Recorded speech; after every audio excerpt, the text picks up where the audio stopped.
नीरू एक फौजी थी। उसकी शादी 2 साल पहले ही राकेश से हुई थी। नीरू की मुलाकात राकेश से एक पार्टी में हुई थी। फिर धीरे धीरे दोनों की फोन पर बातें शुरू हुई और दोस्ती प्यार फिर शादी में बदल गई। नीरू फौज में थी तो अक्सर बॉर्डर पर ही तैनात रहती थी, इसलिए वो छुट्टियों में ही अपने घर रहने आती थी।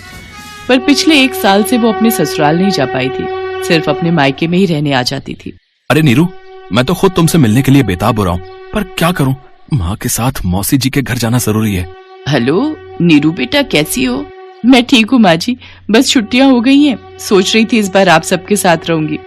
पिछली बार आप राकेश के साथ तीर्थ यात्रा पर चली गई थी, इसलिए मेरी सारी छुट्टियाँ माँ के घर पर ही बीती। क्या करे बेटा, सरिता दीदी का बहुत भारी एक्सीडेंट हो गया था, हमें कुछ दिन वहीं रहना होगा। उनका हमारे सिवा कोई नहीं। तुम इस बार माँ के घर रह लो, फिर बीच में जब तुम दोबारा छुट्टियों में आओगी ना, तब हम मिलकर कहीं घूमने चलेंगे। ठीक है माँ जी, मैं माँ के घर चली जाऊंगी। नीरू इस बार भी छुट्टियों में अपनी माँ के घर रहने आ जाती है। नीरू, पिछले 1 साल से तू अपने पति और सास से नहीं मिली, पता नहीं घबराहट होती है। सब ठीक हो तेरे साथ? माँ, तुम किस चिंता में पड़ गई?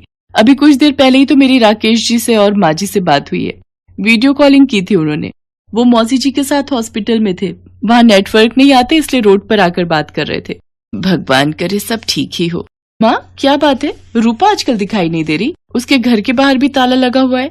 कोई कह रहा था रूपा ने दिल्ली में किसी बड़े रईस से शादी कर ली है और उसके माता पिता भी यहाँ नहीं रहते, वो भी रूपा के साथ दिल्ली में रहते हैं। अच्छा, रूपा ने शादी कर ली और मुझे बताया तक नहीं। चलो, हो सकता है जल्दी में शादी कर ली होगी। कोई नहीं, अच्छा है। माँ, मैं सोच रही थी तुम और मैं बाजार चलते हैं, कुछ जरूरी सामान खरीद कर लाना है। नीरू अपनी माँ के साथ बाजार चली जाती है। बाजार में एक अपाहिज लड़की किसी पत्थर से ठोकर खाकर गिर जाती है और उसके हाथ से सामान की थैली गिर जाती है। अरे संभाल कर बहन, रुको, मैं तुम्हारा सामान उठा देती हूँ। शुक्रिया बहन, तुम्हारे पैर में तो चोट लग गई है। आओ मैं तुम्हें घर छोड़ देती हूँ। नीरू, तू इस बच्ची को घर छोड़ कर आ, मैं घर चली जाती हूँ। ठीक है माँ, आज के जमाने में इतने भले लोग कहाँ मिलते हैं जो किसी की मदद करें। मैं एक फौजी हूँ, इसलिए मदद करना तो मेरा पहला धर्म है। अच्छा, तो आप फौजी हो? आपका क्या नाम है? मेरा नाम नीरू है। और तुम्हारा? मेरा नाम रेखा है।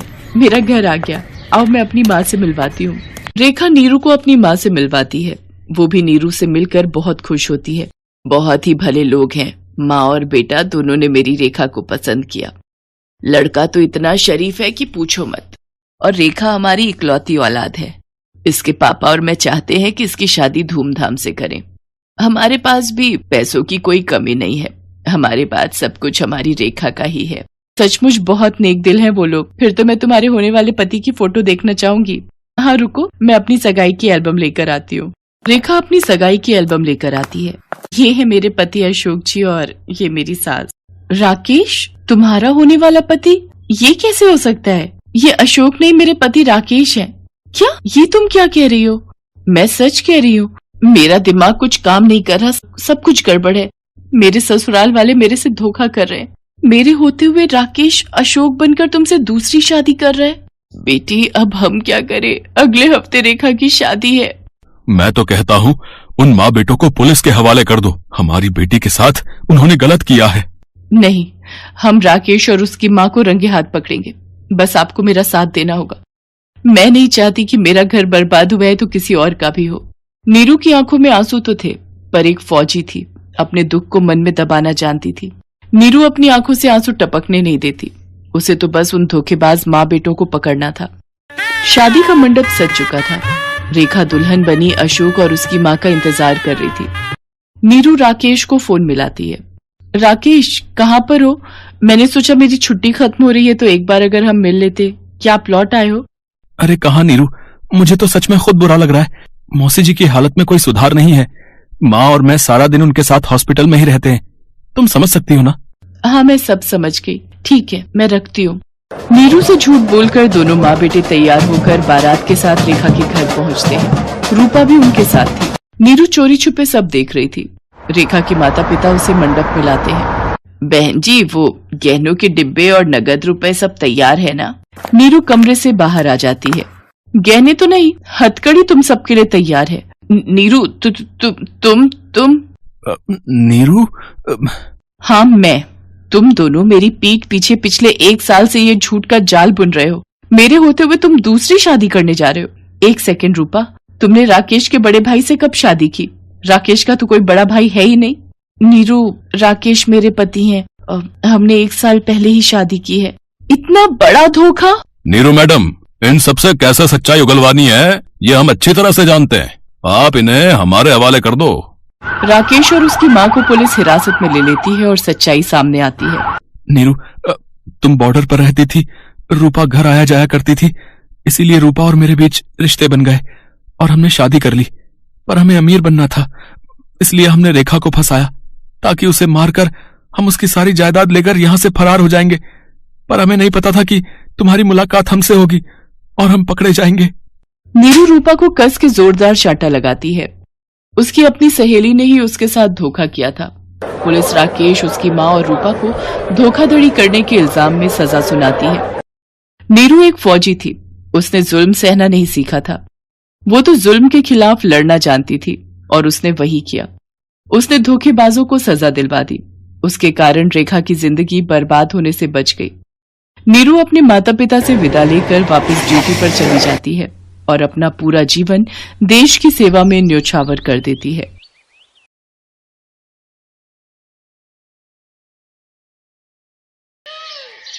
एक गांव में कुसुम अपने 3 बेटे मोहन, महेश और मदन के साथ रहती थी। मोहन, महेश और मदन तीनों की अपनी अपनी गर्लफ्रेंड थी, जिनका नाम था मोहिनी, मीरा और मीशा। तीनों एक दिन सबसे छुपकर अपनी अपनी गर्लफ्रेंड से मिलने जाते हैं, पर इत्तेफाक से तीनों अपनी अपनी गर्लफ्रेंड के साथ एक ही होटल में पहुंच जाते हैं। जहां मोहन अपनी गर्लफ्रेंड मोहिनी के साथ कॉफी पी रहा होता है, तो वहीं दूसरी ओर महेश अपनी गर्लफ्रेंड मीरा के साथ वेटर को ऑर्डर दे रहा होता है।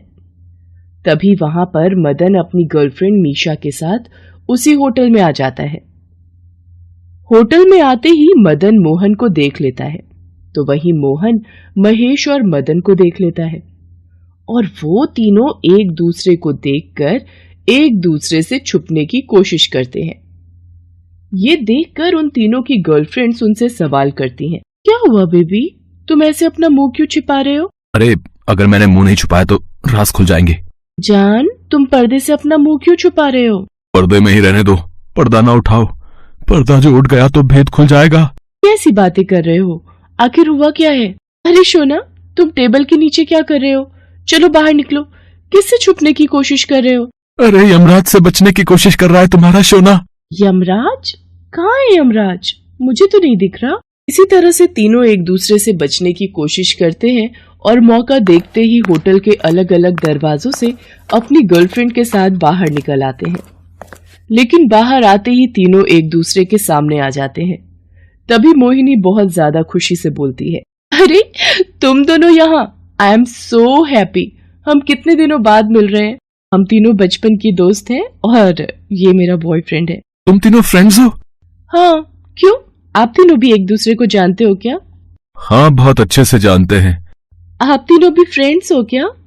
हम तीनों एक दूसरे को बहुत अच्छे से जानते हैं क्योंकि हम तीनों भाई हैं। ये सुनकर मीरा, मीशा और मोहिनी तीनों ही चौंक जाती हैं और वहां से जाने लगते हैं। लेकिन तभी कुसुम उन सभी को देख लेती है और वो उनके बारे में सारी जानकारी निकालती है और उसके बाद पंडित जी को उनके रिश्ते के बारे में बात करने को कहती है।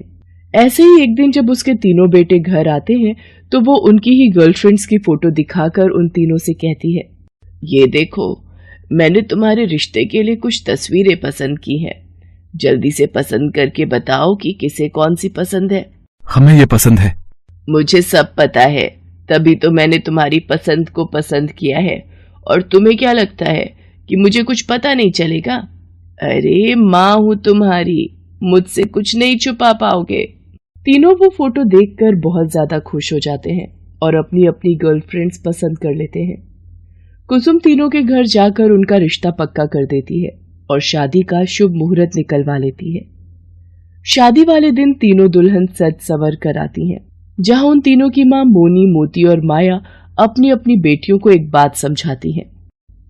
देख मेरी बच्ची, अब से यही तेरा असली घर है, इसे अच्छे से संभालना, कहीं भी कोई कमी मत आने देना। लाडो सुन, पति परमेश्वर होता है, तुम हमेशा उसकी पूजा करना उसे खुश रखना और अपने ससुराल वालों को भी किसी भी चीज की कमी मत होने देना। ससुराल वालों का पूरा ध्यान रखना। तुम्हारा पति जो भी हो, जैसा भी हो, अब उसकी और उसके घर वालों की सारी जिम्मेदारी तुम्हें उठानी होगी। हम समझ गए माँ, आप चिंता न करें। मैं कभी आपको शिकायत का मौका नहीं दूंगी। मैं भी अपने ससुराल में सभी का अच्छे से ख्याल रखूंगी। आप निश्चिंत रहो माँ, मैं सब अच्छे से संभाल लूंगी। तीनों माँ अपनी बेटियों को अच्छे से समझा कर घूंघट करवा कर मंडप में ले जाती हैं, जहाँ पर वो तीनों भाई सेहरा बांधकर अपनी अपनी दुल्हन का इंतजार कर रहे होते हैं। क्योंकि तीनों दूल्हे और दुल्हनों के कपड़े एक जैसे होते हैं, जिस वजह से मंडप में सब कुछ झोलमाल हो जाता है। इसकी वजह से मोहन की शादी मीरा से और महेश की शादी मीशा से और मदन की शादी मोहिनी से हो जाती है। शादी के बाद जब तीनों एक दूसरे के चेहरे देखते हैं तो उनके तोते उड़ जाते हैं। लेकिन वो तीनों समाज में अपनी और अपने परिवार की इज्जत बचाने के लिए कुछ भी नहीं बोलते और चुपचाप बैठे रहते हैं। सभी मेहमानों के जाने के बाद तीनों अपने अपने कमरे में अपनी अपनी पत्नियों के पास जाते हैं। तुम सिर्फ मेरी हो मोहिनी? नहीं मोहन, अब मैं तुम्हारी पत्नी नहीं हूँ, मैं मदन की पत्नी हूँ और मैंने उन्हें अपने पति के रूप में स्वीकार कर लिया है। मैं बस तुम्हारा हूँ और तुम मेरी। पर अब मैं तुम्हारी नहीं हूँ, जाने अनजाने में ही सही, पर अब मेरा सुहाग कोई और है। तीनों लड़कियां एक अच्छी बहू की तरह घर की सारी जिम्मेदारियां अच्छे से उठा लेती हैं और अपने अपने पतियों का पूरा ख्याल रखती हैं। जिस पर एक दिन उन तीनों के पति उनसे कहते हैं, तुम लोगों को बीवी होने का फर्ज निभाना है तो निभाओ, पर हमसे कोई उम्मीद मत रखना। तो आप क्या चाहते हैं, हम तीनों एक दूसरे की सौतन बनकर रहें?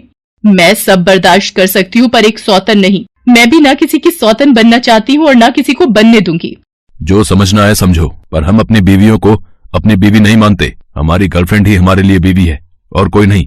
अरे कैसे बेटे हैं आप? आपको सिर्फ अपना प्यार दिख रहा है, अपनी माँ का नहीं। हम तीनों जिसकी पत्नी बनी है, हम उन्हीं की पत्नी बने रहेंगे। हम कभी भी एक दूसरे की सौतन नहीं बनेंगे। इस तरह वो तीनों एक दूसरे की सौतन बनने से मना कर देती हैं। लेकिन समय के साथ साथ तीनों अपने अपने पतियों को अपना लेती हैं। लेकिन वो तीनों भाई अपनी अपनी बीवियों को नहीं अपना पाते, जिसकी वजह से उन्हें बहुत ज्यादा दिक्कत होती है। कुछ समय यूं ही बीत जाता है, पर तीनों भाई एक दूसरे से दूर रहना शुरू कर देते हैं। दूर रह मुझसे, अपनी शक्ल मत दिखाना। अगर आपकी गर्लफ्रेंड अब मेरी बीवी है तो ये मत भूलिए मेरी गर्लफ्रेंड भी महेश भैया की बीवी है। हम तीनों एक ही दर्द से गुजर रहे हैं। तीनों भाइयों के बीच में नफरत की दीवार खड़ी होने लगती है।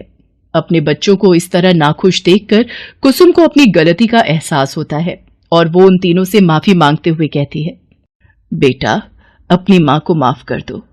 अगर उस दिन मैंने थोड़ा ध्यान दिया होता तो आज ये दिन न देखना पड़ता। मेरे हाथों से 6 जिंदगियां बर्बाद ना होती। पर मुझे खुशी इस बात की है कि मेरी बहुओं ने मेरी बेटी बनकर इस घर की इज्जत को संभाल लिया, और दुख इस बात का है कि मेरे बेटे अपने होकर भी पराये बन गए, भाई होकर एक दूसरे के दुश्मन बन गए हैं। अरे जब शादी हो ही गई है तो इसे अपनाने में ही भलाई है। लड़ाई में क्या रखा है, अपने ही होकर अपनों से लड़ोगे। माँ जी सही कह रही हैं, लड़ाई में कुछ नहीं रखा। अपनी माँ की बात सुनकर उन तीनों लड़कों को अपनी गलती का एहसास हो जाता है और वो उनसे माफी मांगते हैं। साथ ही अपनी अपनी पत्नियों को दिल से स्वीकार करते हैं। कुछ समय बाद वो तीनों अपनी पत्नी के साथ हनीमून के लिए गोवा जाते हैं और अपनी अपनी जिंदगी में खुशी से रहने लगते हैं।